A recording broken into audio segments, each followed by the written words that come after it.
આપણે ગયા વખતે છઠ્ઠા પાઠમાં આનુવંશિકતાનો આણ્વીય આધાર એમાં કેટલા લેક્ચર્સ જોયા. છેલ્લે આપણે ડીએનએનું સ્વયં જનન કેવી રીતે થાય એમ થોડું આપણે વર્ણન સમજ્યા કે ડીએનએની અંદર પહેલાં જે કુંતલાકાર રચના હોય એ કુંતલને ખોરવા પડે. થ્રુઆઉટ એ પ્રક્રિયા દરમિયાન સમગ્ર પ્રક્રિયા દરમિયાન ખુલ્લા જ રહેવા જોઈએ. પછી એ જે બે કુંતલો નબળા જ બંધ જોડાયા હોય એ ખુલ્લા થવા જોઈએ. એના માટે આપણે બે પિક્ચર જોયા હતા. એક તો ડીએનએ હેલિકેજ જે એના હેલિકલ કોઇલિંગને ખોલે, અને લાઇગેજ જે નબળા જ બંધને તોડે એટલે બે કુંતલો ખુલ્લા થાય ચીપિયાની જેમ. પહોળા બને બે કુંતલો એને કહેવાય ડીએનએનો ચીપિયો. જેમાં બે ખુલ્લા થયેલા કુંતલને કહેવાય ટેમ્પલેટ શૃંખલા અથવા તો પિતૃ શૃંખલાઓ. એની પછી આરએનએ પોલિમરેઝ છે એની ઉપર આરએનએ પ્રાઇમર બનાવે. 200-300 ન્યુક્લિયોટાઇડના ટુકડાઓનો જેટલો ટુકડો આરએનએ પ્રાઇમરનો બને. એના પછી ડીએનએ પોલિમરેઝ 3 એની ઉપર ડીએનએ બનાવે. આપણે જોયું હતું કે એક પિતૃકુંતલ ઉપર નવું ડીએનએ સળંગ બને ત્યારે બીજા પિતૃકુંતલ ઉપર સળંગ નહીં બને, કારણ કે પોલિમરેઝ ઉત્સેચકોની એ લિમિટેશન છે, મર્યાદા છે કે એ હંમેશા 5 થી 3 નંબરના કાર્બન તરફ જ નવા અણુઓને ઉમેરી શકે, ન્યુક્લિયોટાઇડના નવા અણુઓને ઉમેરી શકે. તો એટલા માટે એક કુંતલ જેમાં નવું કુંતલ સળંગ બને છે એને કહેવાય લીડિંગ કુંતલ અથવા અગ્રેસર કુંતલ. એટલે બીજા પિતૃ કુંતલ ઉપર નવ બનતો કુંતલ છે એ ટુકડાઓના રૂપમાં બને, એને અકાઝાકી ટુકડાઓ કહેવાય. અને છેવટે પછી જે લિગેજ નામના ઉત્સેચક છે એ ટુકડાઓને જોડી દે એટલે એ પણ છેવટ થાય તો સળંગ જ થાય. પણ એ સળંગ પછીથી થાય, થોડું લેટ, થોડું વિલંબથી થાય. વિલંબ મતલબ થોડું મોડું, એટલે એક કુંતલ નામ આપે છે વિલંબિત કુંતલ. એમાં જ્યાં પ્રાઇમર હોય, અગ્રેસર કુંતલમાં તો એક જ પ્રાઇમરનો ટુકડો હશે, પણ જે અકાઝાકી ટુકડાઓ છે દરેક ટુકડાઓ ઉપર આને પ્રાઇમર આપણને જોવા મળે. તો એ બે કુંતલના આને પ્રાઇમર દૂર કરે, ડીએનએ પોલિમરેઝ 1 અને 2 ભેગા થઈ એમાં એ રિપેરિંગ કામ કરે એટલે બે ડીએનએમાં નવા ડીએનએ તૈયાર થઈ જાય. જેમાં એક જૂનું હોય ને એક નવું કુંતલ હોય. તો અહીંયા આજે આપણે એ મુદ્દો શીખવાના છીએ કે જ્યારે ડીએનએ તમે કોઈ પણ તપાસ કરો તો એમાં એક નવું કુંતલ હોય ને હંમેશા એક જૂનું કુંતલ. આપણામાં પણ જે ડીએનએ છે એમાં એક માતા તરફથી મળતું કુંતલ છે, એક પિતા તરફથી મળતું કુંતલ છે. તો એક કુંતલ જૂનું છે ને એક કુંતલ છે નવું છે. તો ટૂંકમાં એ જે ડીએનએ છે એમાં એક કુંતલ પિતૃ કુંતલ હોય ને એક કુંતલ નવું હોય. એક જૂનું હોય ને એક નવું. એક જૂનું મતલબ પહેલાંથી ચાલ્યું આવતું હોય, પિતૃ પેઢીમાંથી મળેલું આવતું હોય, એક એની પર નવું છે એ બનેલું હોય. તો આવી રીતે ડીએનએની અંદર એ અર્ધ રૂઢિગત પરંપરા જાળવે છે એ આપણે આજે જોવાનું છે. અર્ધ રૂઢિગત પરંપરા મતલબ અડધું રૂઢિગતનો મતલબ જૂનું પિતૃ પેઢીનું અને અડધું નવું, એટલે એને આપણે અર્ધ રૂઢિગત પરંપરા અથવા એને આપણે કહીએ છીએ સેમી કોન્ઝર્વેટિવ ડીએનએ. તો એ જે ડીએનએ છે એમાં આવી રીતે નવું બનતું ડીએનએ એક જૂનું કુંતલ નવું કુંતલ હોય એવું સાબિત કરતો પ્રયોગ એ મેથ્યુ મેસેલ્સન અને ફ્રેન્કલિન સ્ટાલ નામના સાયન્ટિસ્ટે કરેલો છે 1958ની અંદર.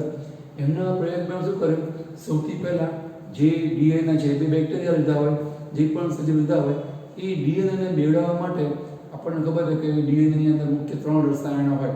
એ આપણે પાઠની શરૂઆતમાં જોયું અને 11th સ્ટાન્ડર્ડમાં શીખ્યા હોઈએ. એક તો આલ્ડોપેન્ટોસ શર્કરા જોઈએ, બીજું ફોસ્ફેટના રૂપમાં ફોસ્ફોરિક એસિડ જોઈએ, અને ત્રીજું નાઇટ્રોજન બેઝ જોઈએ, એડેનિન, ગ્વાનિન, થાઇમિન અને સાઇટોસિન. તો એની અંદર નાઇટ્રોજનની જરૂર પડે. તો મેસેલ્સન સ્ટારે શું કર્યું, આ જે ડીએનએ બેવડાય એ મૂળભૂત ડીએનએ છે એમાં નાઇટ્રોજન હોય, એ નાઇટ્રોજન સામાન્ય નાઇટ્રોજન હોય, એને N14 કહેવાય. નાઇટ્રોજન તમને ખબર છે ક્રમાંક 14 છે. તો N14 એ સામાન્ય નાઇટ્રોજન છે. તો આની અંદર આપણને સામાન્ય ડીએનએમાં આપણને જોવા મળે. એમને શું કર્યું, નાઇટ્રોજનનો ભારે સમસ્થાનિક એવા નાઇટ્રોજન 15નો ઉપયોગ કર્યો. સમસ્થાનિક એ ભારે છે, એનો અણુભાર વધારે હોય, એની ઘનતા વધારે હોય, તો એ ઘનતાનો ઉપયોગ કરીને જ આગળ ઉપર સાબિત કરશે કે ડીએનએ છે એમ એક કુંતલ જૂનું એક કુંતલ નવું હોય. એટલે એને વિઝન ખબર છે કે મારે આવું કરવું છે, એના આધારે એમને જરૂરિયાત પ્રમાણે એ નાઇટ્રોજન 14ના બદલે નાઇટ્રોજન 14 એનો ભારે સમસ્થાનિક નાઇટ્રોજન 15નો ઉપયોગ કર્યો. તો એ કેવી રીતે કર્યો, એની પહેલાં આપણે સ્પષ્ટતા આપી છે કે નાઇટ્રોજન 15 છે ને એ રેડિયો એક્ટિવ નાઇટ્રોજન નથી, એ ખાસ ખ્યાલ રાખવાનો.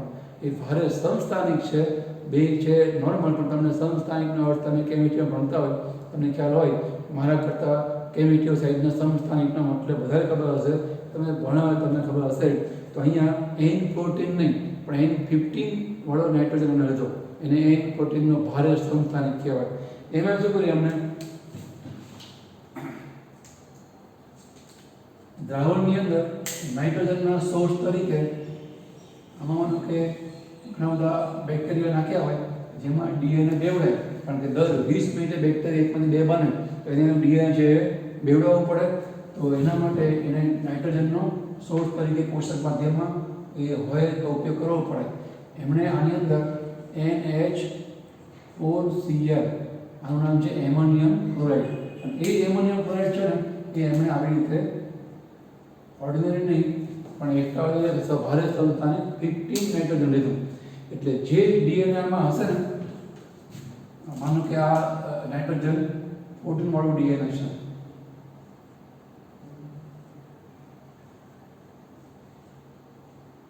આવી રીતે. અને હવે આ જે માધ્યમ છે એ માધ્યમમાં એને નાઇટ્રોજન જોઈશે બીજું, અને નવા ડીએનએ બનાવવા માટે આપણે હમણાં જ ડીએનએ કે સંયોજન પામે છે, બે કુંતરો ખુલશે, એની પર નવું કુંતર બનશે. હવે નવું કુંતર બનાવે એમાં કયું વપરાય નાઇટ્રોજન, એ 15 વાળો ભારે સમસ્થાનિક નાઇટ્રોજન. એટલે હવે થશે શું કે અમુક ટાઈમ પછી આની અંદર આવું થશે, આમાં જે ભારે નાઇટ્રોજન વાળા નાઇટ્રોજન સોર્સ છે એનો ઉપયોગ થઈ અને હવે અમુક ટાઈમ પછી આમાં આવું થશે. આ કુંતલો ખુલે એટલે એની અંદર આપણને આવું જોવા મળશે.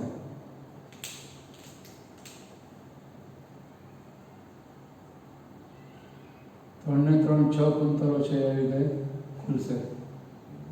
એની પર 9 કુંતર બને બધા ઉપર, એટલે એમાં આવું થશે.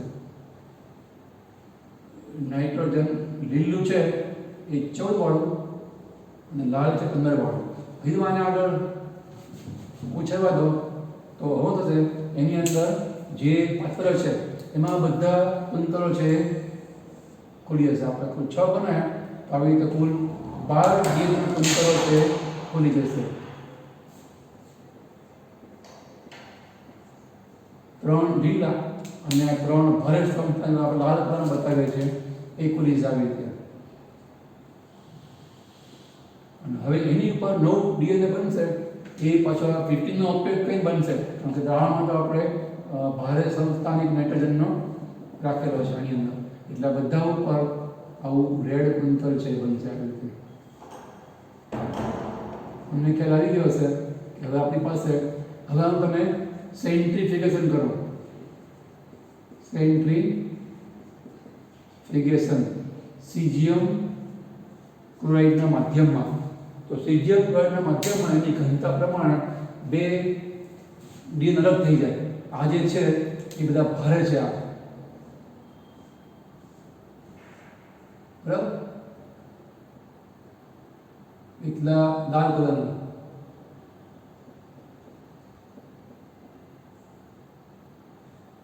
એ ભારે, અને આ જે છે 6 1 2 3 4 5 ને 6 એ ભારે નથી, અડધા ભારે અડધા હલકા ડીએનએ વાળા છે.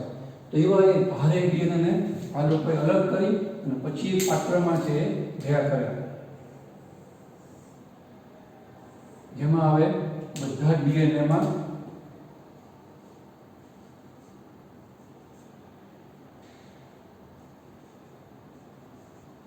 ડીએનએ છે, સોરી 15 નાઇટ્રોજન છે. આવું એમને ડીએનએ. હવે શું કર્યું, હવે જેમાં ફક્ત 15 ડીએનએ 15 નાઇટ્રોજન વાળું ભારે સમસ્થાનિક વાળું ડીએનએ છે એમને વળી પાછું જે પાત્ર 14 નાઇટ્રોજન ધરાવે છે એમાં ઉછેરી 14 NH4Cl એમાં ઉછેરવામાં આવે. શું થાય, આ 3 શૃંખલાઓ ખુલી જાય એટલે કુલ 6 શૃંખલાઓ થાય આવી રીતે.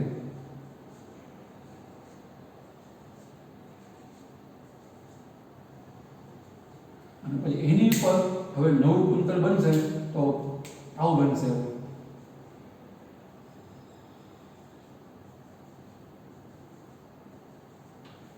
બરાબર તમને આમ તમે જ્યારે કરો છો સેન્ટ્રીફ્યુગેશન ત્યારે ટેસ્ટ ટ્યુબની અંદર તમને એ ટેસ્ટ ટ્યુબમાં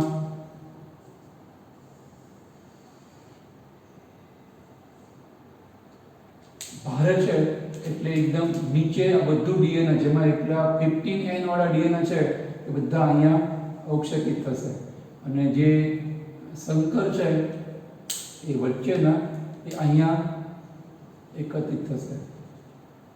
આપણે આનો ઉપયોગ અહીંયા કર્યો.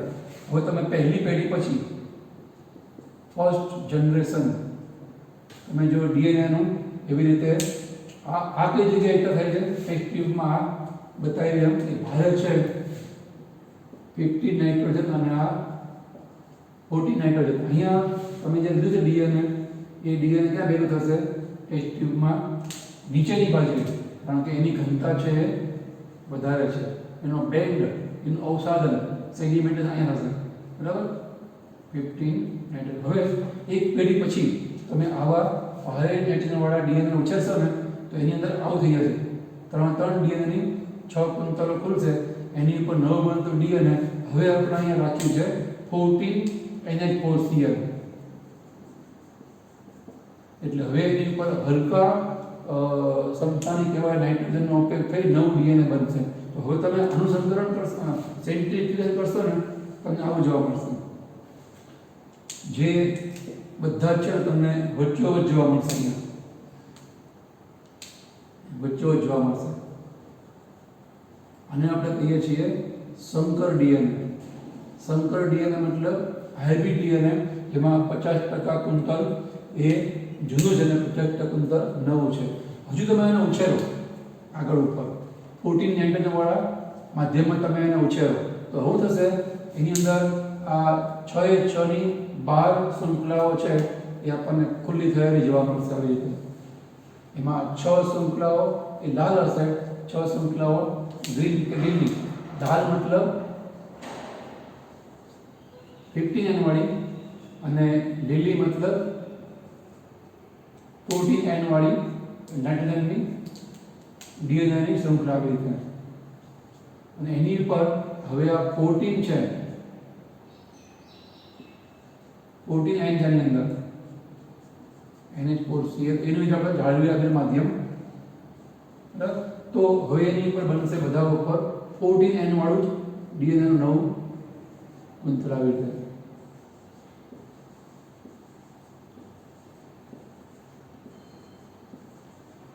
હવે તમે જો આ જે ડીએનએ બન્યા એકલા 14 ડીએનએ વાળા હલકા નાઇટ્રોજન વાળા ડીએનએ બનશે અને આ જે બધા બને સંકર છે.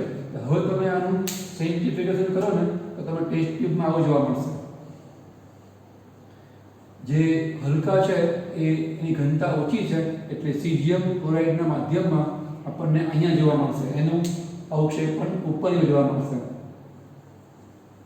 કેન્દ્રતાની બળને કારણે એની ઘનતા ઓછી છે અને જે સંકરવાળા છે એ આપણને વચ્ચોવચ્ચ છે જોવા મળશે અહીંયા.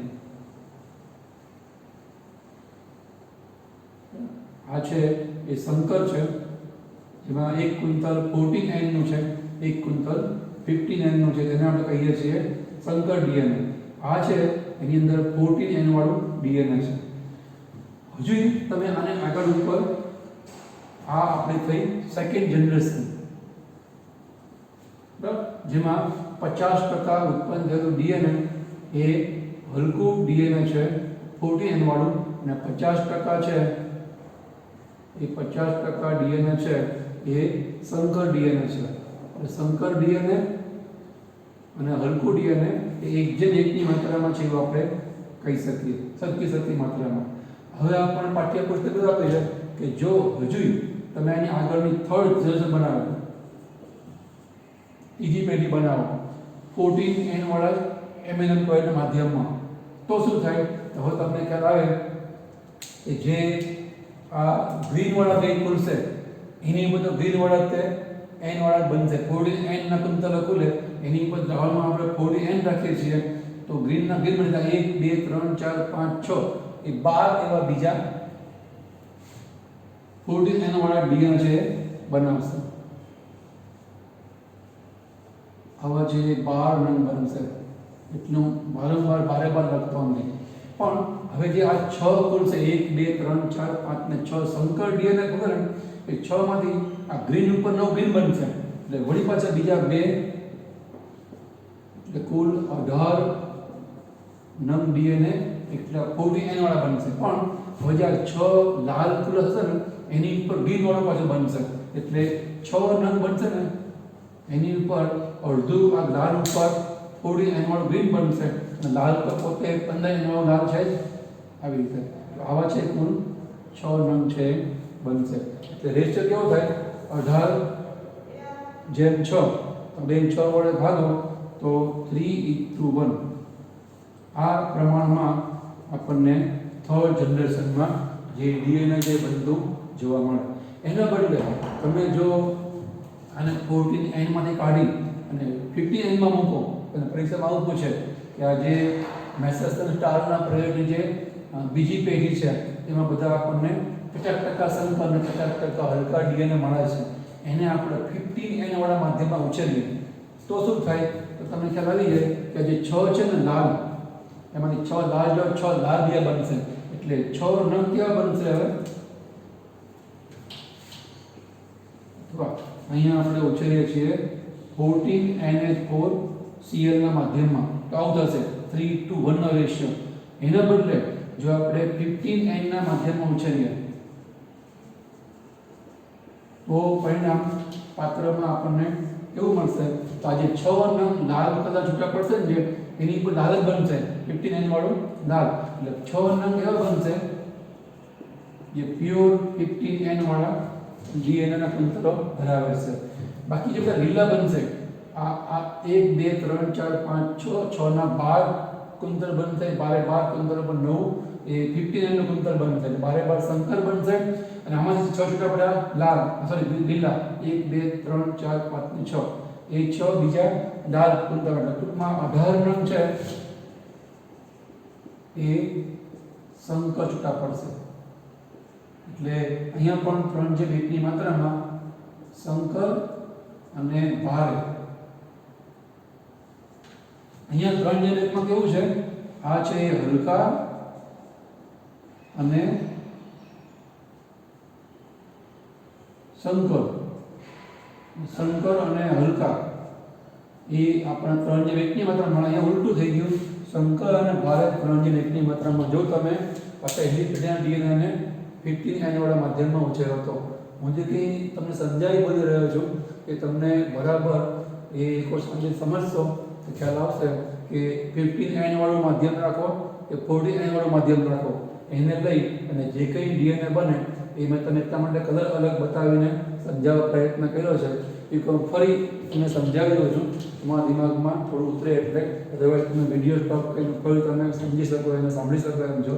ફરી એકવાર સમજી લઈએ આપણે કે આપણે ગ્રીન બતાવ્યું છે એનો મતલબ એવું ડીએનએ છે કે જેની અંદર નાઇટ્રોજનનો જે પાર્ટ છે અથવા એ બેક્ટેરિયામાં જેટલું પણ નાઇટ્રોજનથી બનતી વસ્તુ હોય પ્રોટીન હોય ઉત્સેચકો હોય ડીએનએ હોય એ બધામાં 14 N છે હલકો સમસ્થાનિક નાઇટ્રોજનનો છે. હવે તમે એને એવા માધ્યમમાં ઉછેરો કે જેની અંદર નાઇટ્રોજનનો જે સોર્સ છે નાઇટ્રોજન પોષણ છે જેમ કે એમોનિયમ ક્લોરાઇડ એમાં નાઇટ્રોજન 15 N છે 14 N નાઇટ્રોજનનો ભારે સંસ્થાનિક એવો 15 નાઇટ્રોજન. હવે જ્યારે આ બેક્ટેરિયામાં જે ડીએનએ જે બનશે એની ઉપર જે કુંતલો ખુલે આ 3 ડબલ જે કુંતલો છે એ ખુલે 6 કુંતલ થાય 1 2 3 4 5 6 હવે એની ઉપર 9 કુંતલ બને કેવી રીતે આપણે હમણાં ગયા લેક્ચરમાં જ જોયું કે ડીએનએ એપ્લિકેશનથી નવા જે ન્યુક્લિયોટાઇડ છે બનતા જાય તો એના માટે નાઇટ્રોજનનો ઉપયોગ થાય ને એ અહીંયા માધ્યમમાં આપણે રાખીએ છીએ 15 N એટલે 15 N બતાવવા કલર લાલ રાખે છે. દરેક લીલા 14 N વાળા જે કુંતલો છે એની પર 15 N વાળા કુંતલ બનશે એટલે સંકર કુંતલ બને. હજુ આગળ ઉપર એને 15 N વાળા માધ્યમમાં કંઈ વિકાસ થવા દો એટલે કે બેક્ટેરિયાને બેવડાવવા દો ડીએનએ પણ બેવડાય તો આ બધાના 6 લીલા અને 6 લાલ કુંતલ ખુલી જશે. તો 6 લાલ કુંતલ ઉપર 9 લાલ કુંતલ બનશે. લાલ કુંતલ મતલબ 15 N વાળું ડીએનએ એની પર 9 બનશે એ પણ 15 N વાળું બનશે.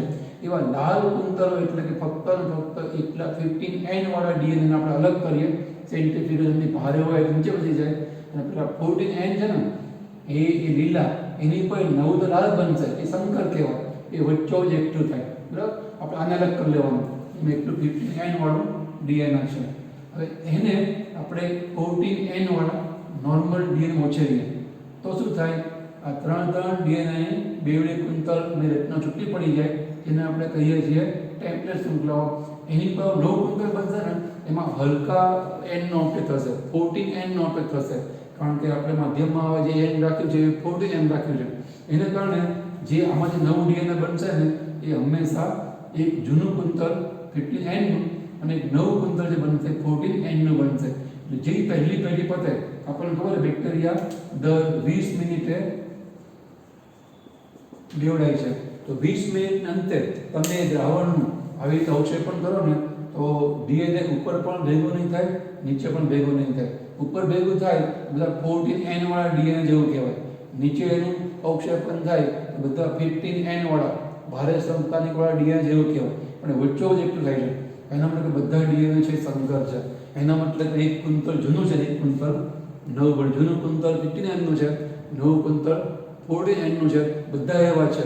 તો આપણને એની અંદર અવક્ષેપણ છે વચ્ચે મળે છે, બરાબર. તમને ખ્યાલ આવે છે? એટલા માટે એ બધા DNAમાં એક કુંતલ જૂનું અને એક કુંતલ નવું કહેવાય. આ જ વસ્તુ હજી આપણે આગળ ધપાવીએ તમને ખબર પડી જાય કે જો આપણે એને 14 વાળા માધ્યમમાં તે 14N વાળા માધ્યમમાં તે ચાલુ રાખીએ, બીજી પેઢી ઉત્પન્ન થવા દઈએ તો 6 બેક્ટેરિયામાંથી 12 બેક્ટેરિયા થઈ જાય, 6 DNAમાંથી 12 DNA થાય. એમાં 6 કુંતલ લીલા છૂટા પડે, એટલે કે 14N વાળા.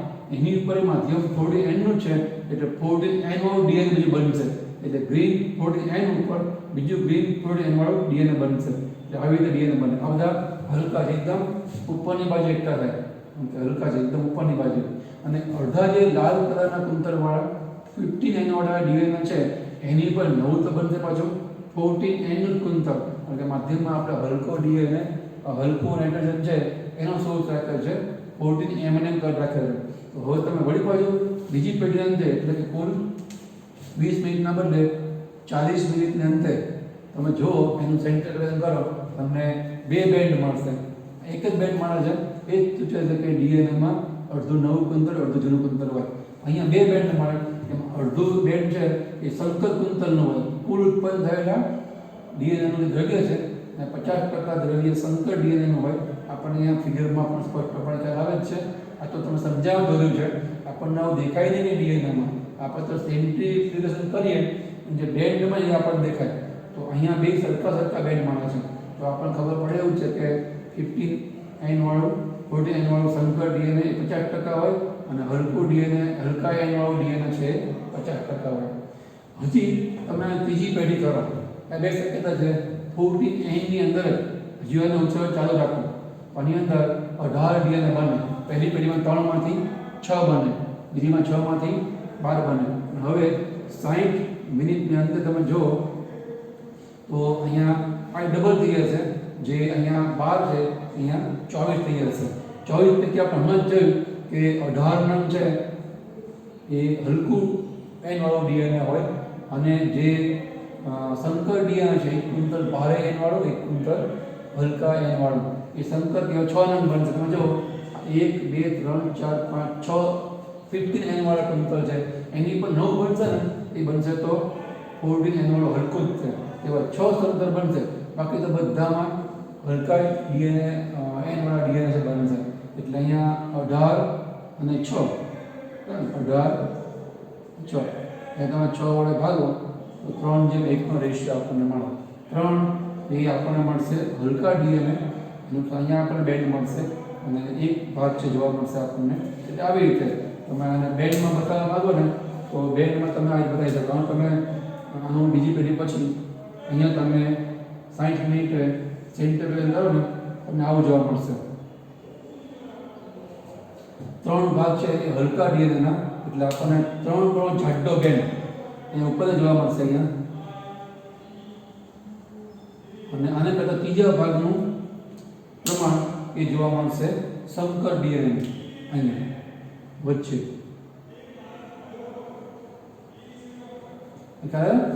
આ છે એક ભાગનો છે 25%, આ 3 ભાગનો છે 75%. બરાબર. તો આવી રીતે 3 જેમ 1ની માત્રામાં છૂટું થાય. પણ એના બદલે જો આપણે અને હવે આ જે બીજી પેઢીના અંતે જે ડીએનએ બને છે 50% સંકર અને 50% હલકું, એને હવે એમોનિયમ ક્લોરાઇડ જે 14N વાળો છે એના બદલે હવે આપણે 15N માં ઉછેરીએ આના બદલે, તો આપણે શક્યતા આવી ઉત્પન્ન થાય કે એની અંદર 3 ભાગના છે તે ઇન્ટિગ્રેશન કરો તો તમને આવું જોવા મળે, 3 ભાગના સંકર જોવા મળે. એટલે અહીંયા જે વચ્ચે બેન જોવા મળે એ આપણને 3 ગણો જાડો બેન જોવા મળે, 3 ગણો એટલે કે 75% સંકર ડીએનએ જોવા મળે.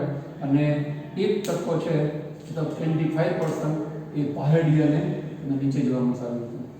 આ બધા 3 ગણું જાડું છે એ બતાવવા માંગે છે આપણે 25% ડીએનએ હલકું હોય, બરાબર, સોરી ભારે હોય. તો આવી રીતે તમને જો આના ઉપર તમને ઘણા બધા પ્રશ્નો છે પૂછાઈ શકે. પહેલી પેઢી પછી કેટલું ડીએનએ કેવી પ્રકારનું હશે, બીજી પેઢી પછી કેટલું ડીએનએ કેવા પ્રકારનું હશે, અને એમાંય એવું જરૂરી નહીં કે તમને આવી રીતે એમોનિયમ ક્લોરાઇડમાં નાઇટ્રોજન 14-15 આપે તો જેમ ક્લોરાઇડના માધ્યમમાં એનું અવક્ષેપણ કરવાનું, એને કારણે ઘનત્વ પ્રમાણે એ અલગ થઈ જાય. હલકું હોય તો ઉપર, મધ્યમ ભારે હોય તો વચ્ચે, અતિ ભારે હોય 15 તો નીચે આપણને અવક્ષેપણ એનું જોવા મળે.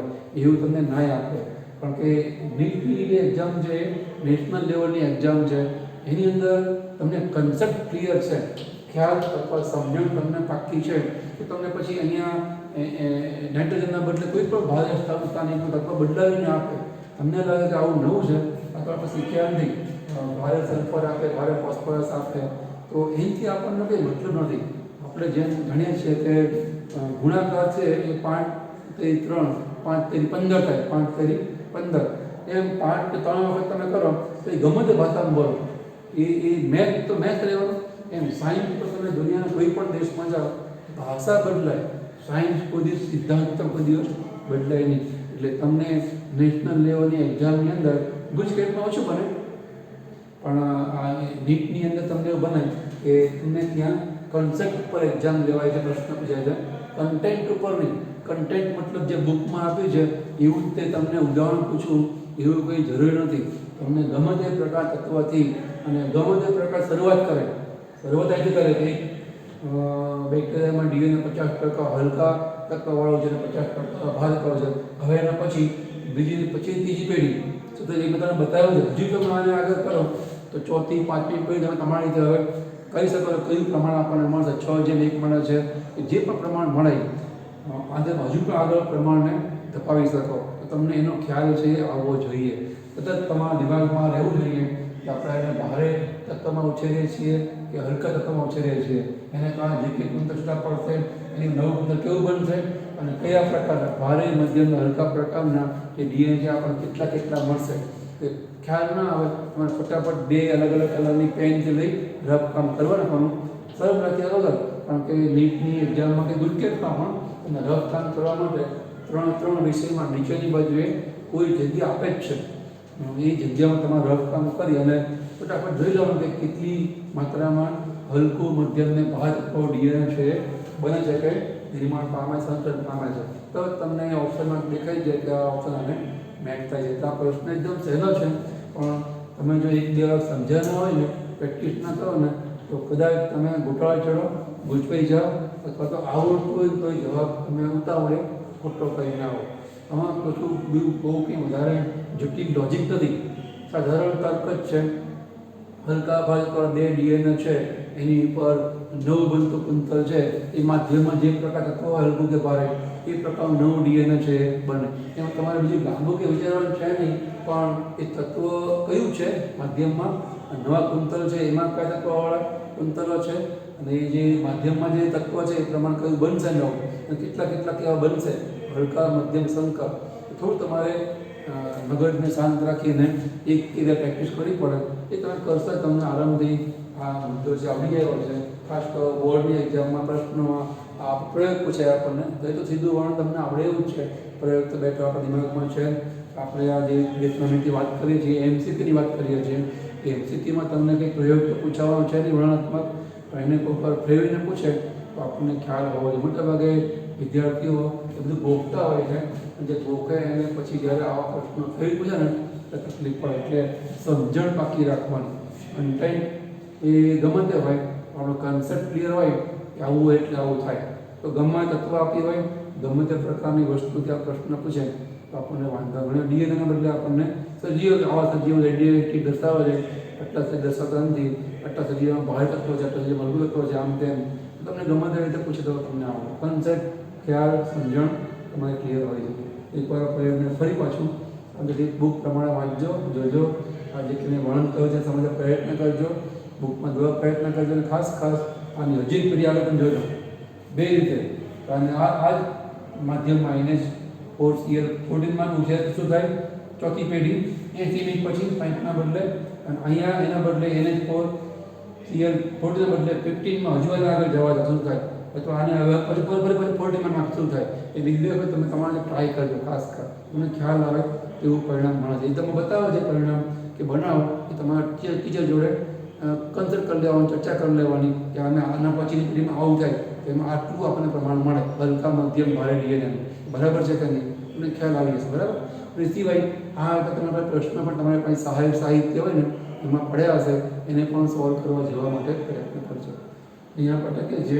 આની અંદર આગળ વાતો આપણે નેક્સ્ટ લેક્ચરમાં કરીશું.